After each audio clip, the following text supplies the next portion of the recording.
Në barazim me 0-0 është mbyllur pjesa parë e super sfidës Vllaznia Teuta takim që po luhet në stadiumin Loro Brujçe të Shkodrës. Jam me Alban Hasanin, drejtorin e Akademisë Futbollit Vllaznia. Alban, një pjesë e parë e dy luftuar, të dy skuadrat ngacmuan portat respektive, por Teuta u duk ngacmuese. Normalisht, Teuta është ekip i fortë. Kjo vërtetoi edhe në që kishim ndeshje edhe në Durrës. Po shpresoj se Vllaznia në pjesën e dytë do kthehen edhe do duhet të rrëpiqet sepse për vendin e parë. Por siç kemi theksuar nuk ka ndeshje dop në Super League, megjithatë janë shumë fortë ekipet, por Durrësi është një ekip kryesor që besoj se do të jetë në katërshin e parë dhe jam i sigurt për këtë sepse ka bërë një merkato të mirë dhe me një seriozitet shumë të madh jam i bindur se do të jetë katërshin kryesor. Ne shpeshherë kur realizojmë këto intervista, kur ballafaqohen dy skuadra, përzgjedhëm edhe futbollistë që kanë luajtur me të dy skuadrat. Natyrisht karriera juaj sportive është më e madhe, më e gjatë, natyrisht tek Vllaznia, por keni lënë gjurmë edhe tek Teuta, duke fituar trofe. Është një kënaqësi, unë jam i kënaqur sepse ti e di shumë mirë sepse presidenti i Vllaznis, Asambeleu, është miku im më i mirë dhe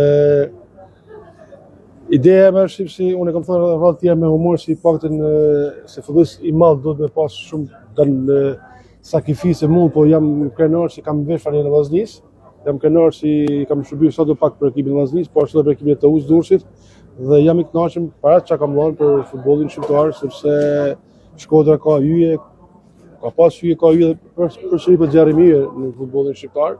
Dhe jam i kënaqur për çka kam dhënë, po jam më i kënaqur me shërbyer Vllaznis tani ku jam si zjarri elementin e ri dhe e shërbyer Shkodrës. Të rikthehemi në ndeshje që sapo ka nisur pjesa 2, si e parashikon, do të ndryshojnë shifrat? Normalisht ka besim shumë të Daniel Martini që do ta kthejë rezultatin sepse është një ekip si kam thënë rrallë tjerë është një më mirë i Vllaznis të Nakonave i 10 viteve të fundit dhe jam i bindur si nuk ka ndeshje lehtë, por jam i bindur se trepiqet nga pozicioni. Dhe e fundit duke pasur parasysh dhe pozicionin tuaj, jeni specialist i sportit në zyrën e sportit pranë Shkodër, por edhe drejtor i Akademisë Futbollit Vllaznia.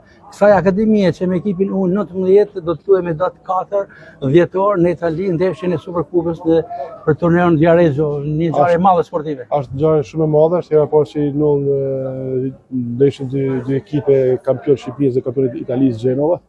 Në ditën e martë do të kemi një kërë shtypit, do të njëftuar gjithë gazetarë që të janë fije një hong të eveniment, sepse si që të punë Shkodra është e parë për çdo gjë, ashtu që kemi marrë pjesë për e parë në UEFA Youth League, Champions Liga e tanishme, ashtu është e parë që Shkodra merr pjesë, edhe unë i ftoj gjithë në anë të Videosport, i ftoj gjithë dashamirët gjithë Shkodranës që janë në Gjenova, që të na mbështesin sepse kemi pas për të thënë drejtën një telefonate shumë të mëdha, si janë shumë shkodranë jam habis, ka një komunitet shumë i madh i shkodranëve në Gjenova dhe jam i bindur se do mbështesin në 4 dhjetor.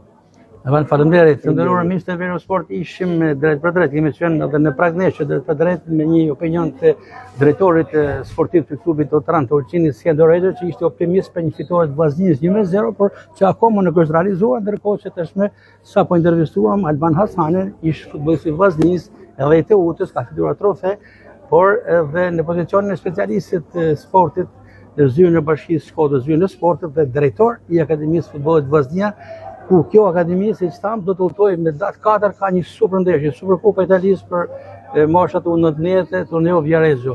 Faleminderit. Faleminderit, suksese, Evan.